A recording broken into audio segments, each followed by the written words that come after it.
It's 2026 and AI agents are everywhere. They are running businesses, automating entire workflows, and making people millions of dollars. But most of the AI engineers still don't understand how they actually work under the hood. That's why they are already behind. But don't worry, this changes today. In this video, हम सिर्फ AI agents use नहीं करेंगे, बल्कि हम अपना खुद का agentic framework build करेंगे from scratch, using the same logic and architecture that powers top agentic frameworks like LangChain, Crew AI, and Google ADK. Anyone can install a framework and call the run command. But the real power comes when you understand what's happening inside. LLM क्या होता है, tools कैसे call होते हैं, agent को कैसे पता चलता है कि हजारों टूल्स में से कौन सा टूल कब और क्यों यूज करना है, मेमोरी कैसे काम करती है, बेसिकली एआई एजेंट्स का पूरा थॉट प्रोसेस कैसे फ्लो करता है, ये सारी चीजें आज हम कवर करेंगे and as always simple examples के साथ बिल्कुल इजी लैंग्वेज में। AI इंटरव्यूज में भी एजेंटिक AI के क्वेश्चंस अब स्टैंडर्ड हैं। If your fundamentals are not solid, you are not getting the role. We will also clear up some major misconceptions that even experienced developers get wrong about AI agents. मैं हर concept इतने आसान अल्फाज में explain करूंगा कि आपको इसके बाद किसी और ट्यूटोरियल की जरूरत नहीं पड़ेगी। So if you are serious about mastering AI agents, their workflow, architecture, and the complete system behind them, this video is your full roadmap. Let's get started. तो वीडियो में अपने शुरू करते हैं। मैं सबसे पहले जो है थोड़े से थ्योरेटिकल कॉन्सेप्ट्स डिस्कस करना चाहता हूं ताकि हमारी जो थ्योरेटिकल बेस है वो सेट हो जाए। उसके बाद हम जो है वो प्रैक्टिकल स्टेप्स में जाएंगे। मैं ओवरव्यू देना चाहता हूं बेसिकली इन सिंपल वर्ड्स के एलएलएम क्या होता है, टूल्स क्या होते हैं और एजेंट्स में फ़र्क क्या होता है और पूरा वर्कफ्लो किस तरह है, एक एजेंटिक फ्रेमवर्क जो है वो काम किस तरह करता है और एग्जैक्टली जो चीज़ें हम अभी यहाँ डिस्कस करेंगे फिर सब कुछ वही स्टेप बाय स्टेप हम अपने टेक्निकल इंप्लीमेंटेशन वाले सेगमेंट में जो है वो करेंगे ताकि हमारी जो अंडरस्टैंडिंग है एआई एजेंट्स की वो परफेक्ट हो जाए। तो सबसे पहले तो हमें ये समझना पड़ेगा कि एलएलएम होता क्या है और वो काम किस तरह करता है। एलएलएम होता है बेसिकली एक piece of software. LLM is nothing but a piece of software. आपने अपने ज़हन में रखना है कि बस एक किस्म की एप्लीकेशन है या कोई सॉफ्टवेयर है LLM, इससे ज़्यादा LLM नहीं है। और LLM करता क्या है या इंसान उससे इंटरेक्ट किस तरह करते हैं, आप यहाँ देख सकते हैं कि ये एक इंसान है, इसने क्वेश्चन पूछा क्वेरी इज अर्थ फ्लैट और LLM ने अपनी नॉलेज के हिसाब से जिस डेटा पे वो ट्रेन हुआ है उस हिसाब से उसने कोई जवाब जनरेट किया और दे दिया no it is a sphere. एक फाइल है आप समझ लें जिसमें डेटा ट्रेन हुआ है और जब आप उससे सवाल पूछेंगे तो वो आपको एक जवाब देगा। As simple as that. 2-3 साल पहले जब चैट जीपीटी आया और मतलब चैट जीपीटी की वेबसाइट आई तो उस टाइम जो इंसान इंटरेक्ट करते थे चैट जीपीटी से तो वो एक LLM से इंटरेक्ट करते थे। पहले सिर्फ ये होता था कि एक यूजर इंटरफेस आपको नजर आ रहा है, वहां से आप क्वेश्चन पूछ रहे हैं और वो क्वेश्चन जाता है डायरेक्ट LLM के पास। जैसे भी यहाँ पर मैंने एक डायग्राम बनाई भी है, जो जवाब LLM क्रिएट करता था वो जवाब आप UI पे लाके यूजर को शो कर देते थे। तो ये 2-3 साल पहले चैट जीपीटी या जितने भी जो मॉडल्स थे, लार्ज लैंग्वेज मॉडल्स थे, वो इस तरह ऑपरेट करते थे। ये काम तो बहुत बेहतरीन कर रहा है, बहुत इनक्रेडिबल ब्रेक थ्रू था, लेकिन इसमें मसला ये है कि जो न्यू इन्फॉर्मेशन है, जो up to date latest information है, वो आपका LLM प्रोवाइड नहीं कर सकता। क्वेरी इज अर्थ फ्लैट और इसका जो रिस्पॉन्स आया नो इट्स अ स्फीयर, ये पुरानी इन्फॉर्मेशन है, ये न्यू इन्फॉर्मेशन नहीं है। न्यू इन्फॉर्मेशन की एग्जांपल ये हो सकती है कि आज का टेम्परेचर क्या है, आज 15 फरवरी है, what is the temperature today in Berlin. इस इंफॉर्मेशन की एक्सेस हमारे LLM को नहीं है और इसको नहीं पता कि आज के दिन बर्लिन में क्या टेम्परेचर है, क्योंकि ये ट्रेंड है प्रीवियस इंफॉर्मेशन पे, करंट इंफॉर्मेशन की इसके पास एक्सेस नहीं है। और इसी प्रॉब्लम को सॉल्व करते हैं एजेंट्स। अगर हम टेम्परेचर वाले एग्जांपल को कंटिन्यू करें, अगर आप LLM से सवाल पूछेंगे what is the temperature in Berlin today on 15 फरवरी, तो वो कह देगा कि मुझे नहीं पता, या वो हेलुसिनेट कर देगा कि XYZ टेम्परेचर है, जो कि बिल्कुल गलत होगा। सेम अगर यही सवाल आप एजेंट से पूछेंगे तो एजेंट के पास पावर होती है टूल्स की, और टूल्स की पावर को वो एक्सेस करके वेदर API सर्च करेगा और जो लेटेस्ट एक्चुअल वेदर है इन बर्लिन टुडे वो आपको लाके जवाब देगा। टूल्स क्या होते हैं, यहाँ पर एक सवाल बड़ा इंपॉर्टेंट रेज होता है। टूल जिस तरह बेसिकली इनका नाम है, टूल होते हैं जो आपको असिस्ट करते हैं, जो LLMs को या AI एजेंट्स को असिस्ट करते हैं इन कंप्लीटिंग अ टास्क। अगर मैं अपनी बात करूं, ये जो मैं वीडियो बना रहा हूं, इस वीडियो को बनाने के लिए मुझे कुछ टूल्स की ज़रूरत है। सबसे पहले तो मुझे एक लैपटॉप की ज़रूरत है, कैमरे की ज़रूरत है, माइक्रोफोन की ज़रूरत है, इंटरनेट एक्सेस की ज़रूरत है, ये पेन जो मैं बना रहा हूँ इसकी ज़रूरत है, एक स्क्रीन या iPad की ज़रूरत है। ये सारे टूल्स हैं जिनको मैं इस्तेमाल करके अपना टास्क अचीव कर रहा हूँ।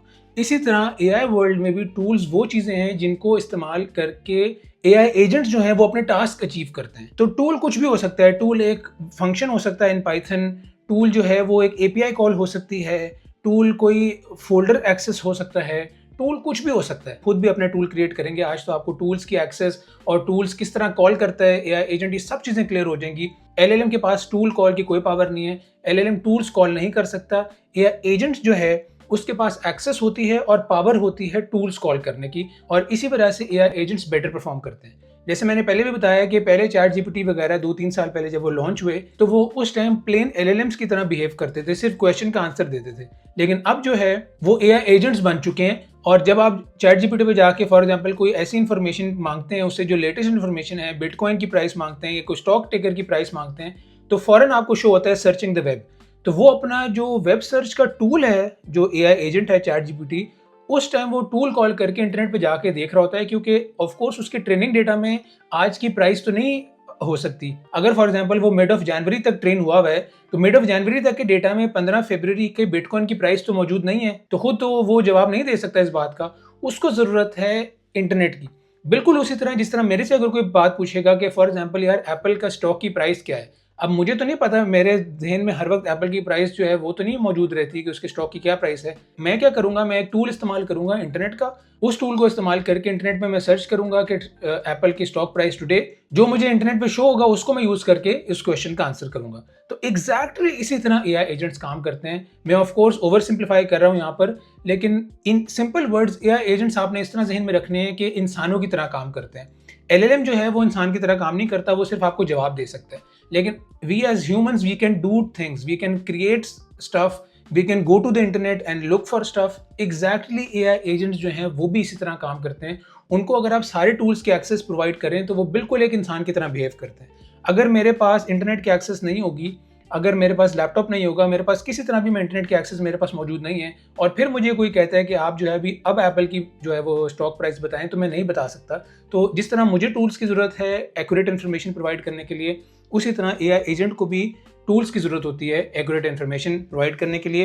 हंड्रेड्स ऑफ टूल्स मौजूद होते हैं जो अच्छे एआई एजेंट्स हैं उनके पास, और उसमें से फिर एआई एजेंट खुद फैसला करता है कि इस टास्क के लिए मुझे कौन सा टूल कॉल करना है। अब इस सवाल से उसको आइडिया हो गया है कि उसे टूल कॉल करना है वेदर एपीआई का।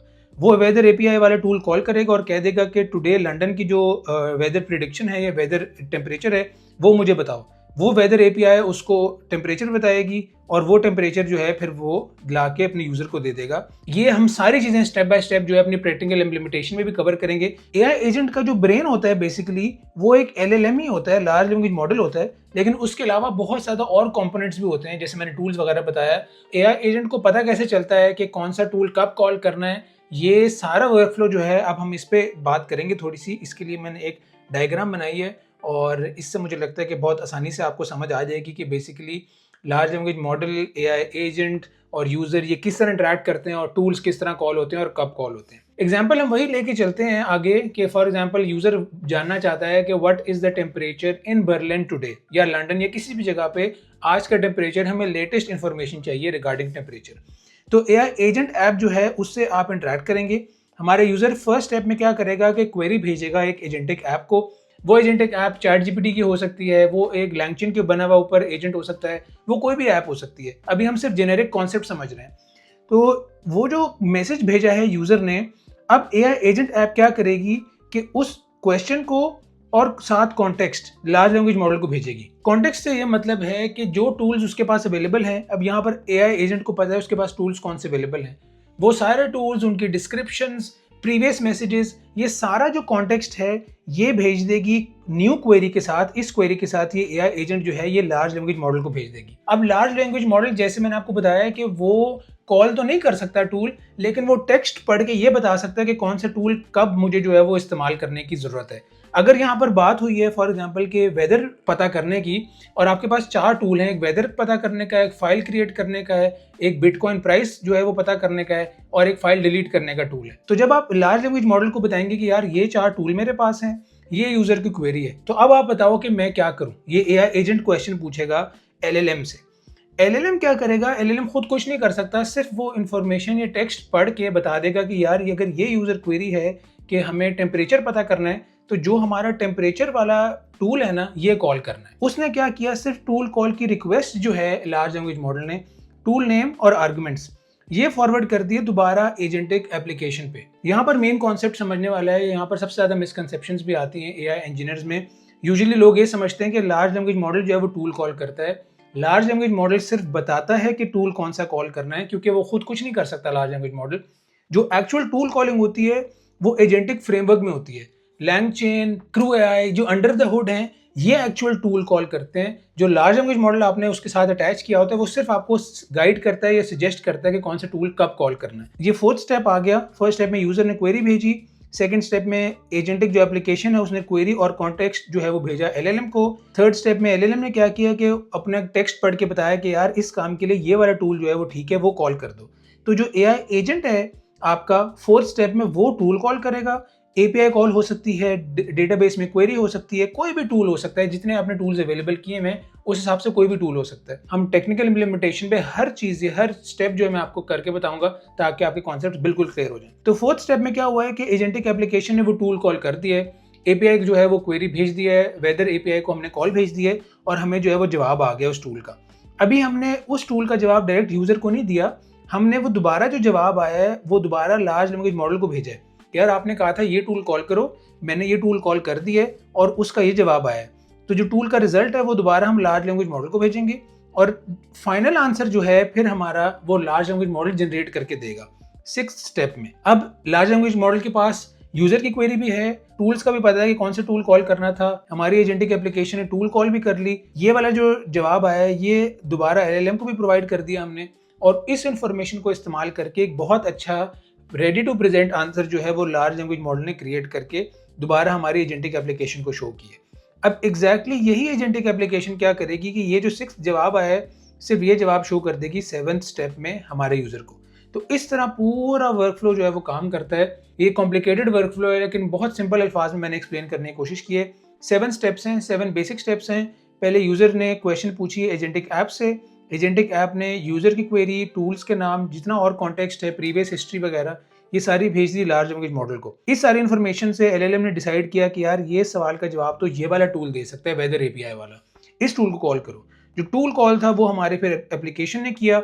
उस एप्लीकेशन से टूल कॉल से जो रिजल्ट आया वो दोबारा हमने लार्ज लैंग्वेज मॉडल को सेंड किया। उस लार्ज लैंग्वेज मॉडल ने फिर इस इंफॉर्मेशन को इस्तेमाल करके एक अच्छे जवाब में जो है प्रेजेंट किया और आपकी एजेंटिक एप्लीकेशन को दिया। और फाइनली वही जवाब जो है आपके एजेंटिक एप्लीकेशन ने वापस यूजर को यूआई पे शो किया। वो बेशक पाइथन प्रोग्रामिंग इंटरफेस होगा या चैट जीपीटी का यूआई होगा, वो कुछ भी हो सकता है। तो ये एक वर्कफ्लो है, एजेंटिक ऐप्स इस तरह काम करती हैं। यहाँ तक मेरे ख्याल से हमने सारे बेसिक कॉन्सेप्ट्स कवर कर लिए हैं और ये जो सारे कॉन्सेप्ट्स अभी हमने थ्योरेटिकली डिस्कस किए हैं इसको हम डेवलप करते हैं विद पाइथन और वहाँ पर आपको थोड़ी सी और चीज़ें भी क्लियर होंगी। तो मैं अपना कोडिंग एनवायरनमेंट जो है वो सेटअप करता हूँ और फिर हम टेक्निकल इम्प्लीमेंटेशन शुरू करते हैं। मैंने अपना VS कोड जो है वो सेटअप कर लिया। आप यहाँ देख सकते हैं कि मेरे डायरेक्टरी का जो है वो मैंने नाम रखा है AI एजेंट्स फ्रॉम स्क्रैच। सबसे पहले तो हम ये करेंगे कि हम टर्मिनल एक ओपन करके इसमें एक प्रोजेक्ट जो है वो इनिशियलाइज करेंगे। और वर्चुअल एनवायरनमेंट मैनेजमेंट के लिए मैं इस्तेमाल करता हूँ UV। अगर आप अभी तक UV इस्तेमाल नहीं करते तो मैं रिकमेंड ये करूँगा कि आप उसको इस्तेमाल करना शुरू करें। It is very efficient and very fast when it comes to project management और वर्चुअल एनवायरनमेंट मैनेजमेंट। इस पर मेरी कंप्लीट वीडियो है, अगर आपने अभी तक UV सेट नहीं किया तो मैं यहाँ लिंक कर दूंगा, आप उसको देख के अपना UV सेट कर सकते हैं। और कमांड है इनिशियलाइज करने की UV init पीरियड। जब आप ये कमांड लिखेंगे तो आप देख सकते हैं कि यहाँ पर कुछ फाइल्स जो हैं वो UV ने क्रिएट कर दी हैं, जिसमें गिट इग्नोर की फाइल है, पाइथन वर्जन है और एक मेन की डमी फाइल जो है वो सेटअप कर दी है। ये जो है वो डमी कोड है, इसको हम इस्तेमाल तो नहीं करेंगे तो इसको यहाँ पर मैं डिलीट करके सेव कर लेता हूँ। pyproject.toml की फाइल है, यहाँ पर हमारी डिपेंडेंसीज नजर आएंगी, जो हमें डिपेंडेंसी रिक्वायर्ड होगी अपने प्रोजेक्ट के लिए वो हम इंस्टॉल करेंगे और यहाँ पर आपको इस लिस्ट में वो शो होगी। और एक रीडमी फाइल इसने क्रिएट कर दी है जिसमें भी कुछ एग्जिस्ट नहीं करता। तो सबसे पहले जो टास्क है हमारा वो ये है कि हमने एक LLM जो है उसके साथ कम्युनिकेट करना है, वो सेटअप करना है। और LLM सेटअप के लिए हमारे पास मल्टीपल ऑप्शंस हैं। हम ओलामा इस्तेमाल कर सकते हैं अगर आपने अपने लोकल पे LLM रन करना है और उससे इंटरेक्ट करना है यूजिंग पाइथन। हम OpenAI के LLM इस्तेमाल कर सकते हैं अगर आपके पास OpenAI की API कीज हैं और Gemini की API कीज हैं, Anthropic की API कीज हैं, वो पेड API कीज हैं। अगर आपके पास वो हैं तो आप वो इस्तेमाल कर सकते हैं। इस प्रोजेक्ट में मैं इस्तेमाल करूंगा ग्रॉक को। हम ग्रॉक को इस्तेमाल करके OpenAI का जो GPT OSS है, ओपन सोर्स जो उनका लार्ज लैंग्वेज मॉडल है, उसका 120 बिलियन पैरामीटर्स वाला जो LLM है वो इस्तेमाल करेंगे। 120 बिलियन के साथ वो वैसे भी उसकी पावर और स्ट्रेंथ बहुत ज़्यादा है और जब हम ग्रॉक के थ्रू उसको इस्तेमाल करेंगे तो वो बहुत क्विक इन्फ्रेंस जो है वो प्रोवाइड करता है और मेरे ख्याल से that is the best model for our use case today. और उस काम के लिए हम चलते हैं ग्रॉक पे। ग्रॉक की API की सेक्शन में मैं आ गया हूँ। ग्रॉक में लॉग इन करना बहुत आसान है, it is very simple to sign up. अगर आपने साइन अप नहीं किया हुआ, everything is free of cost. API की भी जो है वो फ्री बना सकते हैं। इसके URL जो है मैं नीचे डिस्क्रिप्शन में शेयर कर दूंगा। मेरी यहाँ पर एक ऑलरेडी ऑलरेडी एपीआई की जो है वो क्रिएट हुई भी है, इसको मैं रिवोक करता हूँ और हम नई एपीआई की जो है वो क्रिएट कर लेते हैं एआई विद हसन। जब मैं यहाँ सबमिट क्लिक करूंगा तो हमें एक एपीआई की जो है वो शो होगी। यहाँ पर API keys should be kept very secure, आप किसी के साथ शेयर ना करें। मैं ये एपीआई की प्रोजेक्ट अपलोड करने से पहले डिलीट कर दूंगा। इसको यहाँ पर हमने कॉपी कर लिया है। अब आपने दोबारा जाना है अपने फोल्डर में और फोल्डर में जाके एक नई फाइल क्रिएट करनी है जिसका हम नाम रख लेते हैं .env फाइल, और .env फाइल ही इसका नाम होना चाहिए। और .env फाइल होती क्या है या इसको इस्तेमाल क्यों करते हैं हम, जब भी हमने अपनी एपीआई कीज या कोई ऐसी इंफॉर्मेशन स्टोर करनी है जो हम लोग किसी और के साथ शेयर नहीं करना चाहते, वो हम .env फाइल में सेव करते हैं। तो .env फाइल में हम बना लेते हैं grok API की के नाम से एक वेरिएबल, और यहाँ पर हमने ये एपीआई की जो है वो स्टोर करनी है। इसको आप ऐसे भी स्टोर कर सकते हैं और इसको आप डबल कोटेशन के साथ भी स्टोर कर सकते हैं, इट इज नॉट इंपॉर्टेंट। और अब हम rather than writing this API की इन आवर कोड, हम यहाँ पर इस एपीआई की को एक्सेस करेंगे ताकि हम ग्रॉक के साथ इंटरेक्ट कर सकें वाया आर कोड। अब ऑफ कोर्स हमने जब ग्रॉक के साथ सेटअप करना है तो उसकी डिपेंडेंसीज हमें चाहिए, और उसकी सबसे पहली डिपेंडेंसी ग्रॉक ही है। तो यहाँ हम रख लेते हैं uv add grok।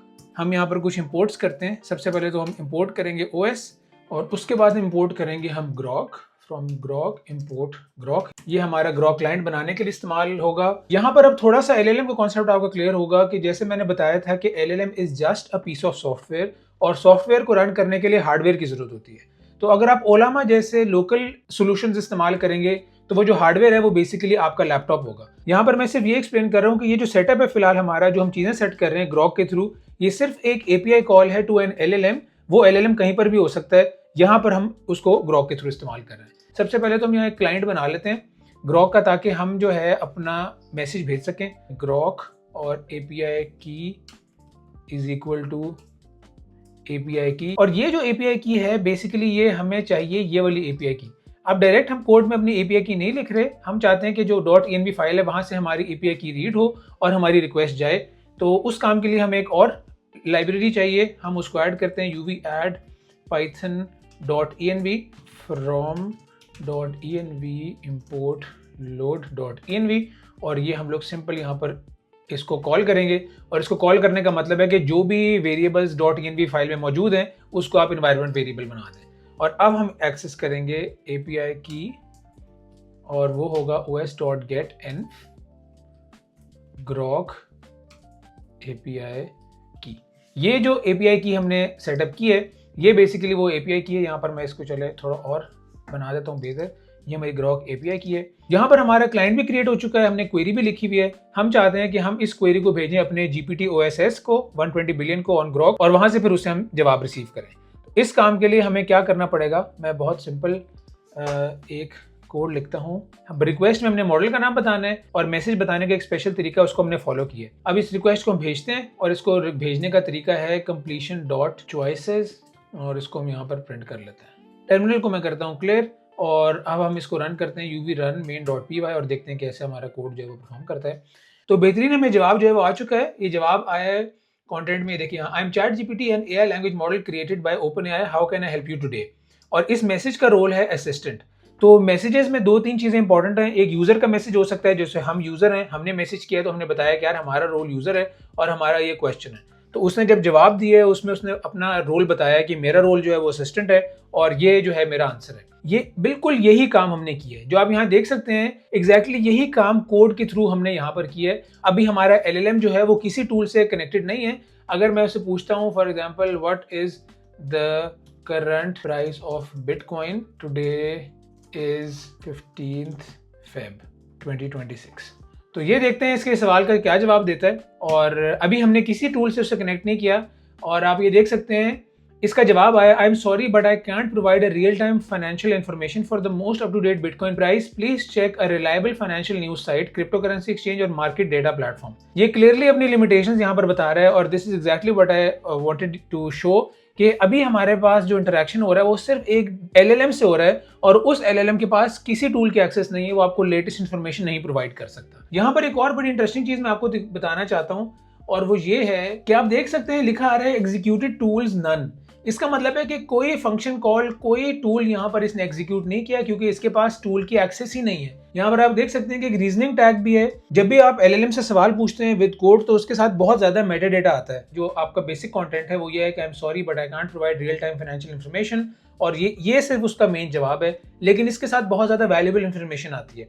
रोल आ रहा है, उसके बाद आप ये टूल्स की इन्फॉर्मेशन देख सकते हैं कि कोई टूल या कोई फंक्शन कॉल नहीं हुई, उसके बाद उस LLM की रीजनिंग आ रही है और वो रीजनिंग यहाँ पर शो हो रही है। The user asks for current price of bitcoin specifying the date this is a request for real time data according to policy we must refuse और safe complete because we can not provide real time data. तो ये policy भी set की हुई है Grok ने, क्योंकि जो भी LLMs हैं विदाउट एक्सेस टू टूल्स वो रियल टाइम इन्फॉर्मेशन नहीं प्रोवाइड कर सकते। और इसी जगह पर हमारे एजेंटिक फ्रेमवर्क आते हैं। यहीं पर अब हम एक एजेंटिक फ्रेमवर्क क्रिएट करेंगे और उसके थ्रू आपको पता चलेगा कि किस तरह वो टूल जो है वो कॉल करते हैं। तो अब बेसिकली हम मूव कर रहे हैं अपने एजेंटिक पार्ट में। अब हम चाहते हैं कि हमारा जो एजेंट है वो एक्चुअली में रियल टूल को कॉल करे और वहां से एक बेटर इन्फॉर्मेशन ला के हमें दे।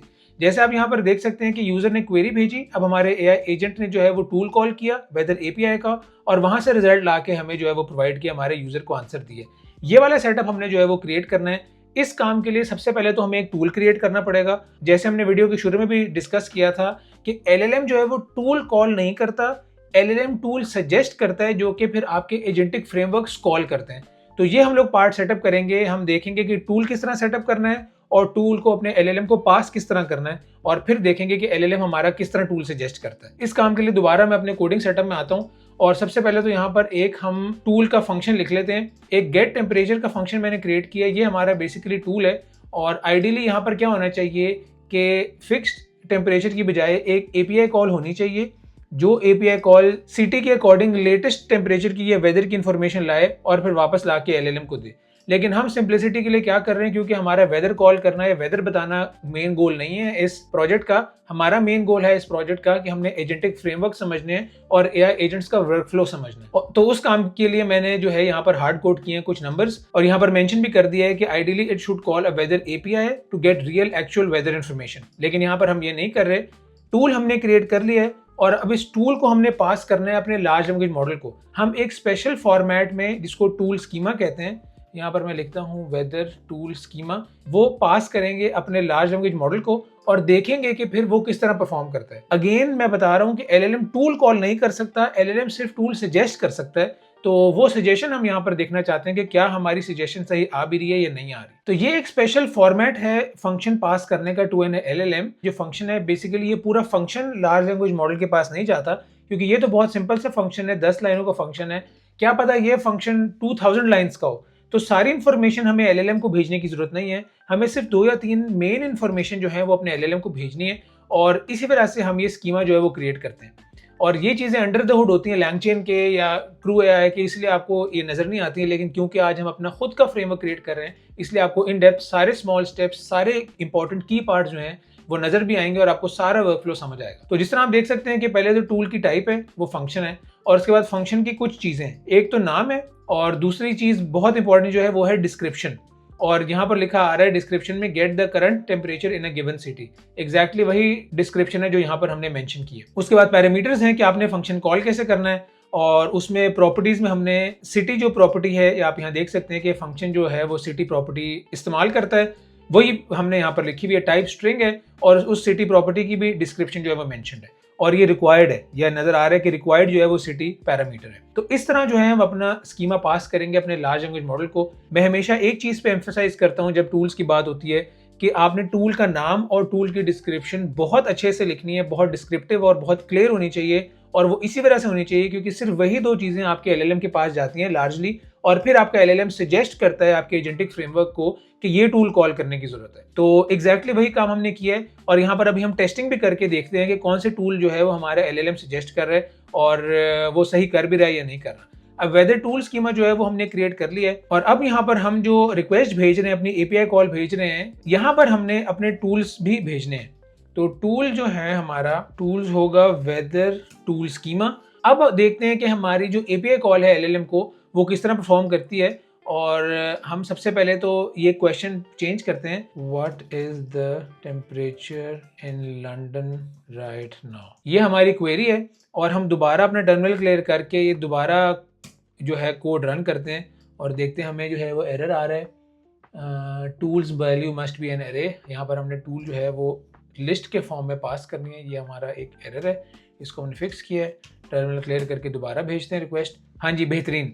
अब आप देख सकते हैं कि जो हमारा मैसेज है जो रिटर्न हुआ है वो थोड़ा सा डिफरेंट मैसेज रिटर्न हुआ है, और ये आप देख सकते हैं कि हमें जवाब आ गया है, और जवाब हमें नन आया है क्योंकि खुद से एलएलएम ने कुछ क्रिएट नहीं किया। लेकिन एक बहुत इंटरेस्टिंग चीज आपको यहाँ पर नजर आएगी कि जो रीजनिंग पार्ट है उसमें आप देखें क्या हो रहा है। The user asks for the temperature in London right now, we need to get current temperature, use the provided function get temperature with city London. Tool call उसने यहाँ पर टूल कॉल बताया है, टूल कॉल की ID बताई है और function के आर्गुमेंट बताए और फंक्शन का नेम बताया है। तो ये परफेक्ट हमें समझ आई है कि किस तरह एलएलएम जो है वो सिर्फ टूल सजेस्ट करते हैं अपने एजेंटिक फ्रेमवर्क को, और फिर एजेंटिक फ्रेमवर्क जो है वो टूल कॉल करते हैं। यहाँ पर अगर मैं टेम्परेचर के अलावा बात पूछूं, for example what is the stock price of Apple right now, अगर मैं ये क्वेश्चन पूछता हूँ तो फिर आप देखेंगे कि कोई भी हमें टूल कॉल की ऑप्शन नहीं देगा। वो आप देख सकते हैं कि उसने पहले यहाँ पर कंटेंट में मना कर दिया कि मैं रिट्रीव नहीं कर सकता, और अगर हम यहाँ पर एग्जीक्यूटिव टूल्स और फंक्शन में देखें तो कोई टूल कॉल उसने सजेस्ट नहीं की, कोई हमें सजेशन नहीं आई कि आप ये वाला टूल कॉल करें, क्योंकि अभी तक हमने उससे रेलिवेंट कोई टूल प्रोवाइड ही नहीं किया। तो हमारा एलएलएम स्मार्ट है, और वो क्यों स्मार्ट है इतना, क्योंकि हम उससे जो इन्फॉर्मेशन प्रोवाइड कर रहे हैं टूल्स की, उसमें ये स्कीमा मौजूद है। अब ये जो हमने प्रोसेस किया है इसको मैं दोबारा वर्कफ्लो से आपको एक्सप्लेन करता हूँ ताकि आपको चीज समझ आ जाए। हमने क्वेश्चन पूछा अपने एजेंटिक फ्रेमवर्क से, हमारा एजेंटिक फ्रेमवर्क अभी एग्जिस्ट नहीं करता, हमने समझ लें डायरेक्ट क्वेश्चन पूछा अपने एलएलएम से। एलएलएम को हमने क्वेरी भेजी और साथ जो कॉन्टेक्स्ट था वो ये था। कॉन्टेक्स्ट बेसिकली ये कॉन्टेक्स्ट है, ये जो वेदर टूल का स्कीमा है, ये हमने कॉन्टेक्स्ट भेजा, और उस कॉन्टेक्स्ट के अकॉर्डिंग फिर एलएलएम ने डिसाइड किया कि हाँ यार जो सवाल है उस हिसाब से ये टूल परफेक्ट है और उसे कॉल करें। और एग्जैक्टली जो ये थर्ड राउंड में मैंने आपको बताया है कि टूल कॉल की request, tool name plus argument आते हैं वापस, एग्जैक्टली वही चीज हमें एलएलएम ने वापस किया। आप यहाँ कर देख सकते हैं, टूल का नाम दिया, टूल के आर्गुमेंट्स दिए और टूल की आईडी दी। ये एग्जैक्टली वही चीजें जो हमें रिटर्न हुई। तो यहाँ तक हमारा सिस्टम जो है वो बेहतरीन काम कर रहा है। अब हम आते हैं अपने एजेंटिक फ्रेमवर्क पे जो कि हम सेटअप करेंगे ताकि हमारी end to end complete application जो है वो काम करे। हमने अपनी बेसिक अंडरस्टैंडिंग जो है टूल कॉलिंग की है, एलएलएम का वर्कफ्लो समझ लिया है। अब हम अपना एजेंट सेटअप करेंगे, और मेन कोर हमने अब ये सेटअप करनी है कि जो चीज़ एलएलएम हमें सजेस्ट कर रहा है, जैसे आप यहाँ देख सकते हैं कि एलएलएम ने हमें जो मेन चीज़ें बताई हैं कि ये वाला काम करो इस आर्गूमेंट के साथ, एग्जैक्टली वही चीज़ अब हमने करनी है अपने एजेंटिक फ्रेमवर्क में। तो शुरू करते हैं अपना एजेंटिक फ्रेमवर्क लिखना। हमारा जो बेसिक एजेंटिक फ्रेमवर्क का कोड है जो मैं भी लिखूंगा, उसका नाम मैंने जारविस रखा है। अगर किसी ने आयरन मैन देखी है तो उसमें आयरन मैन का जो एजेंट होता है, पर्सनल एजेंट, उसका नाम जारविस होता है। उसकी इंस्पिरेशन पे मैंने इसका नाम जारविस रखा है। हमारा जो अपना फ्रेमवर्क है, जो बेसिक फ्रेमवर्क है, उसमें 3 मेन मेथड्स हमने सेटअप करने हैं। एक इनिशियलाइज का मेथड सेटअप करना है, यहाँ पर हम जो है अपना क्लाइंट सेटअप करेंगे, यहाँ पर हम जो मॉडल बताएंगे कौन सा है, मैसेजेस की लिस्ट जो है वो सेटअप करेंगे और टूल्स वगैरह यहाँ पर सेटअप करेंगे।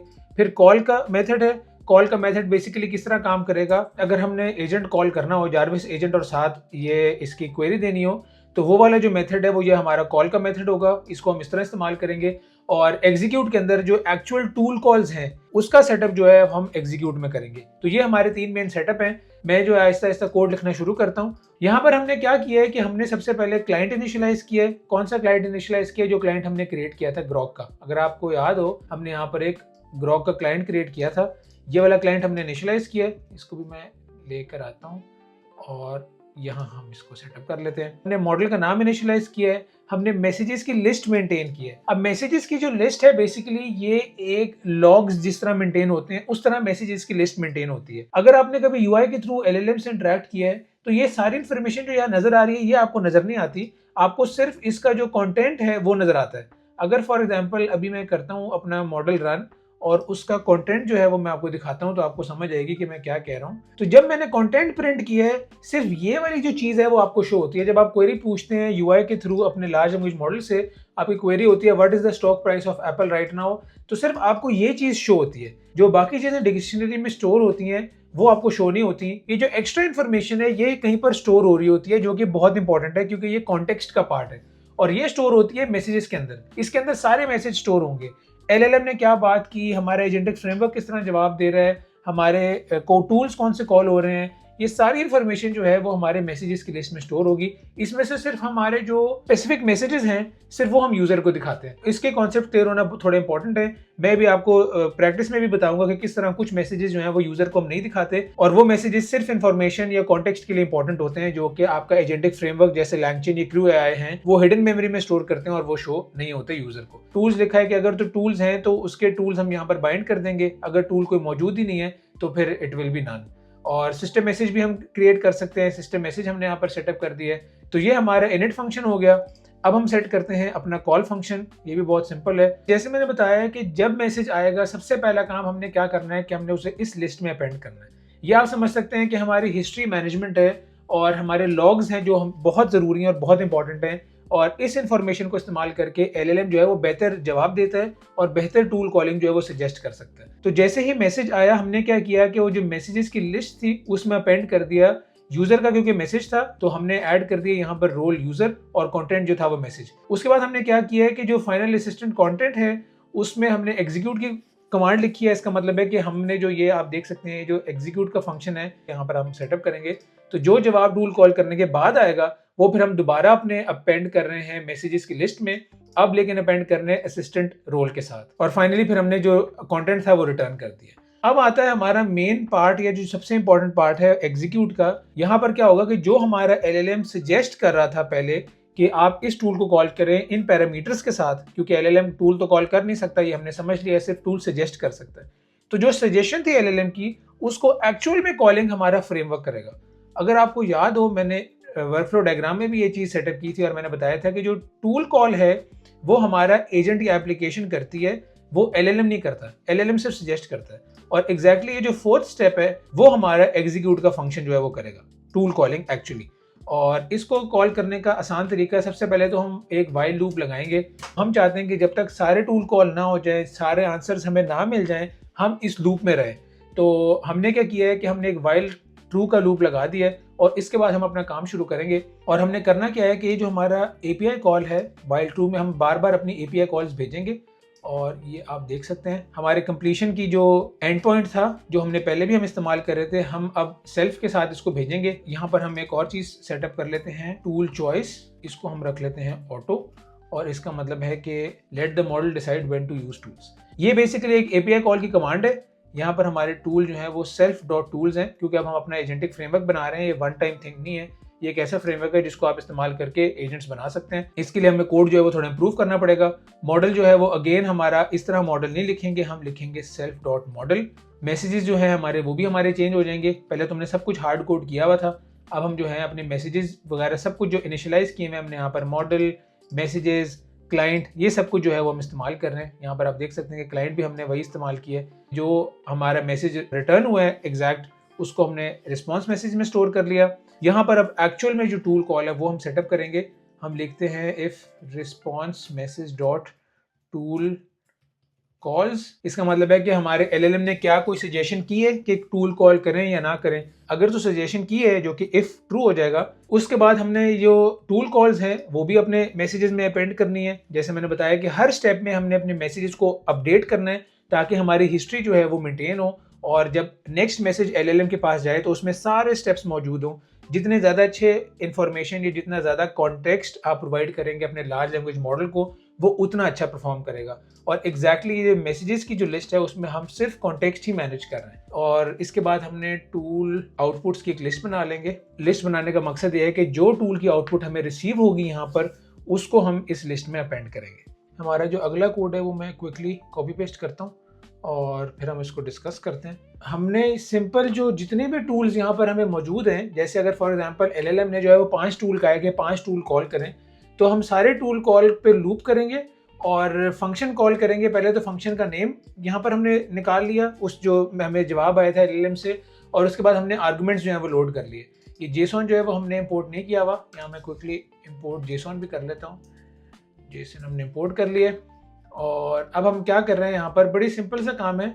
जो हमें एलएलएम ने सजेशन दी थी फंक्शन के नाम की और फंक्शन के आर्गुमेंट्स हमें बताए थे हमने पिछले स्टेप में जब हम टेस्टिंग कर रहे थे, वो हमने यहाँ पर एक्सट्रैक्ट कर लिए, फंक्शन नेम, फंक्शन आर्गुमेंट्स। और ये लाइन जो है बेसिकली डिफॉल्ट लाइन है। अगर तो हमारा फंक्शन नेम एग्जिस्ट ही नहीं करता, फॉर एग्जांपल हमारी टूल कॉल में अगर हमारे एलएलएम ने कहा है कि फंक्शन एबीसी कॉल करें और फंक्शन अगर हमारा एग्जिस्ट नहीं करता तो वो इस लाइन में हम कैप्चर कर रहे हैं और हमने एक एरर लॉग जो है वो जनरेट किया है, ये हम इस्तेमाल करेंगे। हमने यहाँ पर क्या करना है कि हम लोग फंक्शन नेम जो है वो सर्च कर रहे हैं अपने ग्लोबल कॉलेबल्स में, जितने फंक्शन हमारे मौजूद हैं इस फाइल के अंदर, उसमें से जो फंक्शन नेम हमें रिक्वायर्ड है, जो हमारे एलएलएम ने हमें सजेस्ट किया है, उसको हम जो है वो एग्जीक्यूट करेंगे। यहाँ पर उसको हम एग्जीक्यूट कर रहे हैं, फंक्शन टू कॉल, ये हमारे फंक्शन का नाम है। और आर्गुमेंट्स जो हमारे एलएलएम ने आर्गुमेंट्स दिए थे, आप देख सकते हैं कि आर्गुमेंट हमने यहाँ पर एक्सट्रैक्ट किए हुए हैं, और जो आउटपुट आएगी वो हमारी टूल आउटपुट कंटेंट होगी। अगर हमारा फंक्शन एग्जिस्ट नहीं करता, ये वाली टूल आउटपुट जो है वो पास हो जाएगी कि टूल एग्जिस्ट नहीं करता।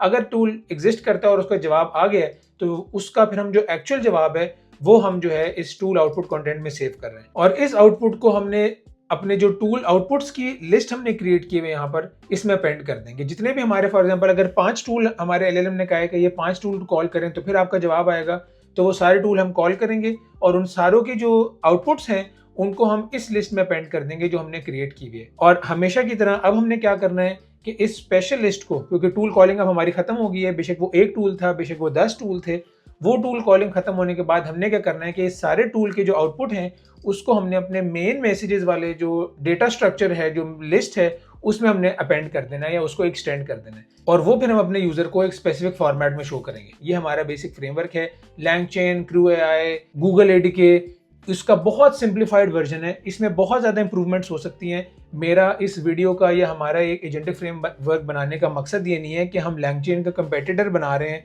ये Google ADK को हमने कम्पीट करना है। हमारा गोल है इस वीडियो में कि हमने एजेंटिक फ्रेमवर्क्स के अंडर द हुड जो काम हो रहा है उसको एक्सपोज करना है और उसको समझना है, ताकि हमारी अंडरस्टैंडिंग इतनी अच्छी हो कि जब हम अपने एजेंटिक वर्कफ्लोज बनाएं तो हमें बहुत ज़्यादा कमांड हो और हम उनको बेस्ट और मोस्ट एफिशिएंट वे में डिफाइन कर सकें। अब हम क्या करते हैं, अब हम अपने एजेंटिक फ्रेमवर्क की टेस्टिंग करते हैं थोड़ी सी। सबसे पहले हम बनाएंगे अपना एजेंट, पर्सनल एजेंट, और ये जारविस एजेंट की क्लास से बनेगा।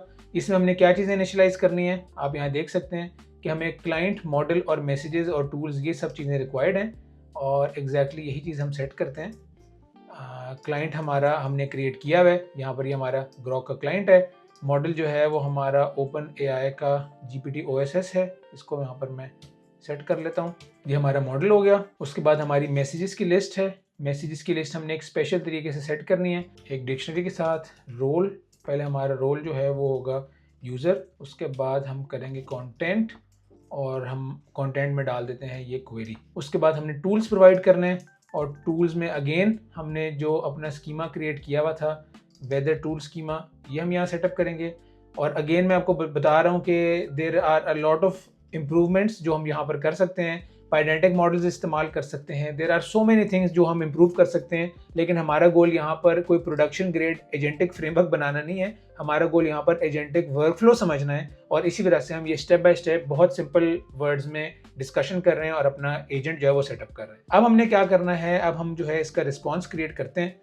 और पर्सनल एजेंट रिस्पॉन्स किस तरह करेगा काम, जैसे मैंने आपको बताया था कि जो हमारा कॉल फंक्शन है, जब हम अपने एजेंट को कॉल करेंगे तो ये फंक्शन ट्रिगर होगा। यूजुअली क्या होता है कि सिर्फ आप इस तरह एक इंपोर्ट करते हैं, फॉर एग्जांपल इंपोर्ट CrewAI, और CrewAI इंपोर्ट करके आप जो उसका एजेंट क्लास है उसको इस तरह इस्तेमाल करते हैं।